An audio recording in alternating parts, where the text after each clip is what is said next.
नमस्कार दोस्तों। आज के इस विश्लेषण में हम जेएसडब्ल्यू एनर्जी के Q4 नतीजों का पूरा पोस्टमार्टम करने वाले हैं। अब देखिए, ऊपर से देखने पर ना नंबर इतने शानदार लग रहे हैं कि कोई भी धोखा खा जाए, लेकिन असली खेल तो पर्दा उठने के बाद शुरू होता है। इन चमकते हुए आंकड़ों के पीछे जो कंपनी की असली ऑपरेशनल रियलिटी है वो बिल्कुल अलग है। तो चलिए बिना वक्त गंवाए इस फाइनेंशियल मिस्ट्री को डिकोड करते हैं। शुरुआत करते हैं उस गुड न्यूज से जो हम सबको पसंद आती है, डिविडेंड। कंपनी ने इस तिमाही में ₹2 प्रति शेयर के डिविडेंड का ऐलान किया है और 5 जून इसकी रिकॉर्ड डेट तय की गई है। अब पहली नज़र में तो ये बड़ा सीधा और अट्रैक्टिव आंकड़ा है जो तुरंत ध्यान खींच लेता है। लेकिन क्या सिर्फ डिविडेंड देखकर हमें खुश हो जाना चाहिए? पिक्चर अभी बाकी है। चलिए अब कंपनी की टॉप लाइन यानी रेवेन्यू पर नजर डालते हैं। सच कहूं तो जेएसडब्ल्यू एनर्जी के इस बार के रेवेन्यू नंबर्स ने मार्केट के बड़े बड़े दिग्गजों को भी हैरान करके रख दिया है। देखिए, बाजार को क्या लग रहा था?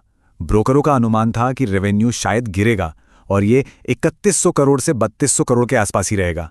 पर कंपनी ने क्या किया? सारे एस्टिमेट्स को हवा में उड़ाते हुए सीधा 4498 करोड़ का रेवेन्यू रिपोर्ट कर दिया। ये कोई छोटा मोटा जंप नहीं है, ये एक मैसिव सरप्राइज है। अगर हम इसे परसेंटेज में समझें तो ये साल दर साल यानी ईयर ऑन ईयर बेसिस पर 43% की एक जबरदस्त छलांग है। पिछले साल इसी समय रेवेन्यू 3189 करोड़ था। और सिर्फ यही नहीं, अगर हम पिछले क्वार्टर के 481 करोड़ के आंकड़े से इसकी तुलना करें तो तिमाही दर तिमाही भी 10% की ग्रोथ दिखती है। मतलब टॉप लाइन के मोर्चे पर तो परफॉर्मेंस एकदम सॉलिड लग रही है। तो रेवेन्यू तो आसमान छू रहा है, पर क्या बॉटम लाइन यानी मुनाफे में भी यही जादू दिखा? बिल्कुल, मुनाफे के मामले में भी कंपनी ने बाजार की उम्मीदों को काफी पीछे छोड़ दिया है। यहां भी एस्टिमेट और असलियत का फर्क देखिए। बाजार मानकर चल रहा था कि नेट प्रॉफिट करीब 500 से 525 करोड़ रुपए के बीच रहेगा, लेकिन असलियत में कंपनी ने 573 करोड़ रुपए का शुद्ध मुनाफा दर्ज किया है। साफ है, कंपनी ने रेवेन्यू के साथ साथ प्रॉफिटेबिलिटी में भी मार्केट को बड़ी आसानी से बीट किया है। इस ग्रोथ को हम इन आंकड़ों में साफ देख सकते हैं।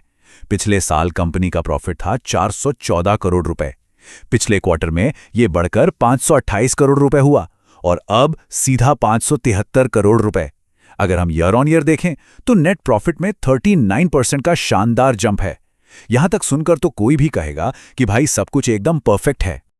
लेकिन असली कहानी में ट्विस्ट तो अब आता है। अब एक बड़ा और थोड़ा परेशान करने वाला सवाल उठता है। अगर कंपनी का नेट प्रॉफिट 39% की रॉकेट की स्पीड से ऊपर गया है तो उसी दौरान कंपनी का ऑपरेटिंग प्रॉफिट यानी मेन बिजनेस का मुनाफा धड़ाम से नीचे क्यों गिर गया? ये तो सीधा सीधा कॉन्ट्रडिक्शन हो गया। चलिए सतह के नीचे गोता लगाते हैं और देखते हैं कि असल में चल क्या रहा है। और यहीं से शुरू होता है हमारा ऑपरेशनल रियलिटी चेक। जब हम टॉप लाइन की इस चमचमाती तस्वीर के पीछे कंपनी के कोर बिजनेस और उनके खर्चों का एनालिसिस करते हैं ना, तो जो तस्वीर उभर कर आती है वो बिल्कुल ही अलग है। जरा इन खर्चों पर एक नजर तो डालिए। पिछले साल कंपनी का खर्च 3142 करोड़ रुपए था। फिर पिछले क्वार्टर में यह झटके से बढ़कर 4365 करोड़ हो गया और अब इस वर्तमान क्वार्टर में तो खर्चे 4666 करोड़ रुपए के भी पार निकल गए हैं। मतलब रेवेन्यू तो बढ़ा, लेकिन साथ में खर्चे बेतहाशा तरीके से बढ़ गए। और हम सब जानते हैं कि जब खर्चे आउट ऑफ कंट्रोल होते हैं तो उसका सीधा असर कंपनी के मेन बिजनेस से होने वाले मुनाफे पर पड़ता है।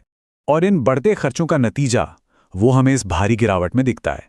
पिछले साल इसी समय कंपनी का ऑपरेटिंग प्रॉफिट 3600 करोड़ रुपए था और आज ये गिरकर सिर्फ 187 करोड़ रुपए रह गया है।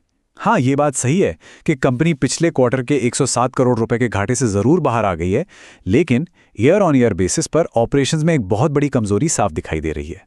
तो अब आपके दिमाग में आ रहा होगा कि अगर कोर बिजनेस इतना कमजोर था तो वो 39% का छप्पर फाड़ नेट प्रॉफिट कहां से आया? इसका सीधा सा जवाब है टैक्स।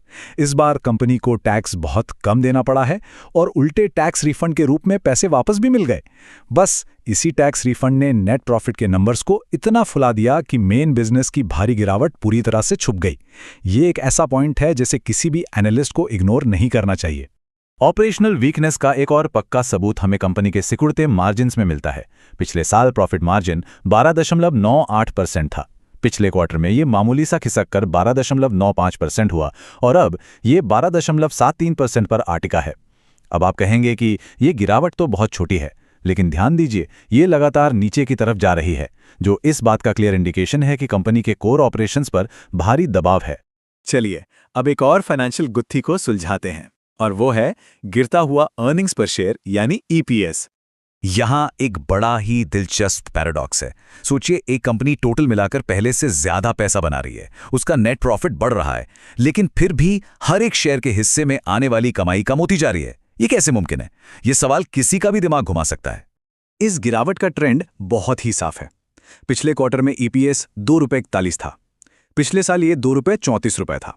लेकिन इस क्वार्टर में जहां नेट प्रॉफिट ने झंडे गाड़ दिए हैं, वहां ईपीएस लुढ़ककर सिर्फ ₹2.12 पर आ गया है। ये डाउनवर्ड ट्रेंड बिना रुके जारी है। इस पहेली को क्रैक करने के लिए ना हमें थोड़ा सा टेक्निकल होना पड़ेगा और एट्रीब्यूटेबल प्रॉफिट को समझना होगा। देखिए, ईपीएस का कैलकुलेशन पूरे नेट प्रॉफिट पर नहीं होता। ये सिर्फ उस प्रॉफिट पर गिना जाता है जो सीधे तौर पर कंपनी के असली मालिकों का होता है। और असलियत यह है कि साल दर साल और क्वार्टर दर क्वार्टर कंपनी का ये एट्रीब्यूटेबल प्रॉफिट लगातार गिर रहा है। इसी वजह से नेट प्रॉफिट में इतना बड़ा उछाल आने के बावजूद ईपीएस को नीचे गिरने से कोई नहीं रोक पाया। तो चलिए, अब तक हमने जो भी गहरी डाइव लगाई है उसको समेटते हैं।